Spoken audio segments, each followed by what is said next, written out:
안녕하세요, 여러분. 혹시 인권이라는 단어를 들으면 어떠세요? 왠지 좀 어렵고 나와는 좀 상관없는 얘기처럼 느껴지시나요? 오늘은요, 119 복지인권 연구소 이대영 소장님의 강연을 바탕으로 인권이 사실은 우리 삶 바로 곁에 있는 아주 구체적이고 중요한 이야기라는 걸 한번 쉽고 깊이 있게 들여다볼까 합니다. 자, 그럼 바로 시작해 볼까요? 보통 인권하면 뭐랄까 특별한 활동가들이나 외치는 구호 같고 나랑은 좀 거리가 먼 이야기라고 생각하기 쉽잖아요. 과연 정말 그럴까요? 오늘 제 이야기 끝까지 한번 따라와 보시면 인권이라는 게 이렇게 내 일상하고 딱 붙어 있는 거였구나 하고 깜짝 놀라실지도 몰라요. 네, 그럼 가장 먼저 인권이 대체 뭔지 그 의미부터 정확하게 짚고 넘어가야겠죠. 이대용 소장님의 설명을 한번 차근차근 따라가 보겠습니다. 인권이란 과연 뭘까요? 이대영 소장님은 이걸 그냥 사전적 의미로만 보지 않으세요.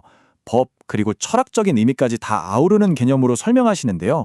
가장 중요한 핵심 바로 이겁니다. 인간답게 살 권리. 다른 어떤 조건도 필요 없어요. 그냥 이 땅에 태어났다는 그 이유 하나만으로 우리 모두에게 주어진 뭐랄까 기본 옵션 같은 거죠. 그리고 인권에는 아주 중요한 4가지 원칙이 따라붙습니다.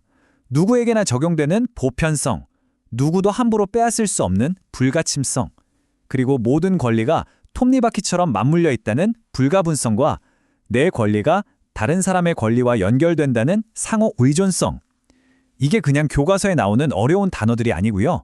우리가 이 사회에서 서로 어떻게 관계 맺고 살아가야 하는지를 보여주는 중요한 나침판 같은 거라고 생각하시면 돼요. 자, 그럼 이 인간답게 살 관리라는 게 우리 주변에서 어떻게 드러나는지 한번 살펴볼까요? 어쩌면 우리가 매일같이 스쳐 지나가면서도 전혀 눈치채지 못했던 우리 일상 속에 숨어있는 차별의 순간들을 한번 짚어보겠습니다. 이대영 소장님이 보여주신 이 비교 정말 놀랍지 않나요? 뉴욕 브로드웨이랑 서울 가로수길 똑같은 900m 거리에 놓인 벤치 수가 무려 200개 대 4개입니다. 이건 단순히 의자가 몇 개 없다, 불편하다 이런 차원의 문제가 아니에요. 누구나 돈 한 푼 안 내고 잠시 쉬어갈 수 있는 공공의 공간이 점점 커피 한 잔 값이라도 내야만 머물 수 있는 상업적인 공간으로 바뀌고 있다는 아주 강력한 신호죠. 우리도 모르는 사이에 보이지 않는 차별의 벽이 세워지고 있는 겁니다. 바로 이 지점에서 이 문장이 정말 가슴을 탁 치죠. 불평등한 사회일수록 타인의 고통에 무감각해진다. 길거리의 벤치가 사라지는 게 그냥 좀 불편한 일이 아니라 잠시 앉아 쉴 곳이 절실하게 필요한 누군가의 고통에 우리 사회가 점점 무뎌지고 있다는 서글픈 신호일 수도 있다는 겁니다. 사실 방금 보신 이런 일상의 모습들은요, 더 큰 구조적인 문제의 한 단면일 뿐입니다. 이제 이대영 소장님이 제시한 데이터를 통해서 우리 사회의 인권의 현주소를 좀 더 객관적으로 냉정하게 한번 들여다보겠습니다. 40.4%. 이 숫자가 뭘 의미하는지 아세요? 바로 우리나라의 노인 빈곤율입니다. OECD 국가 중에서 정말 압도적인 1위예요. 이 숫자 하나가 수많은 어르신들께서 존엄한 노후, 즉 인간답게 살 권리를 제대로 보장받지 못하고 있다는 너무나도 명백한 증거인 셈이죠. 이게 어디 경제적인 문제뿐이겠습니까? 이 그래프를 한번 보세요. 어르신들의 안전하게 살 권리, 그러니까 생명권이 얼마나 심각하게 위협받고 있는지도 알 수 있습니다. 특히 노인 교통사고 사망률은 OECD 평균의 거의 3배에 달해요. 이게 뭘 뜻하겠어요? 우리에겐 그저 평범한 도로가 어르신들에게는 목숨을 위협하는 너무나 위험한 공간이라는 뜻입니다. 그리고 요즘 같은 시대에는 또 새로운 형태의 차별이 나타났습니다. 바로 디지털 격차라는 건데요. 은행일 보는 거, 기차표 끊는 거, 하다못해 병원 예약하는 것까지 전부 다 스마트폰으로 하잖아요. 이런 환경이 익숙하지 않은 어르신들은 사회로부터 점점 고립되고 당연히 누려야 할 기본적인 권리마저 놓치게 되는 거죠. 자, 지금까지 여러 문제들을 쭉 살펴봤는데요. 그럼 이런 권리들을 지켜야 할 책임은 도대체 누구에게 있는 걸까요? 여기에 대한 답을 이대영 소장님이 제시한 아주 중요한 개념을 통해 한번 찾아보겠습니다.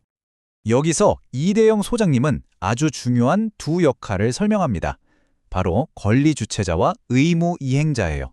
아주 간단하게 말해서 이 글을 보고 계신 여러분을 포함한 우리 모두는 인권을 가진 권리 주체자입니다. 그리고 국가나 기관, 또 사회복지사 같은 전문가들은 우리의 권리를 지켜줄 책임을 가진 의무 이행자인 거고요. 예를 들면 이런 거죠. 우리는 깨끗한 환경에서 살 권리가 있고 국가는 그 환경을 보호할 의무가 있는 것처럼요. 하지만 인권을 지키는 일이 이런 전문가나 국가의 몫만은 절대로 아닙니다. 이제 다시 우리 자신에게로 초점을 돌려볼 시간이에요.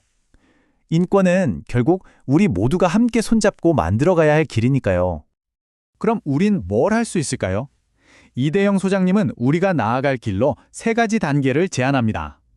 첫 번째는 인권 문제가 저 멀리 있는 남의 일이 아니라 바로 나의 문제라는 걸 인식하는 겁니다.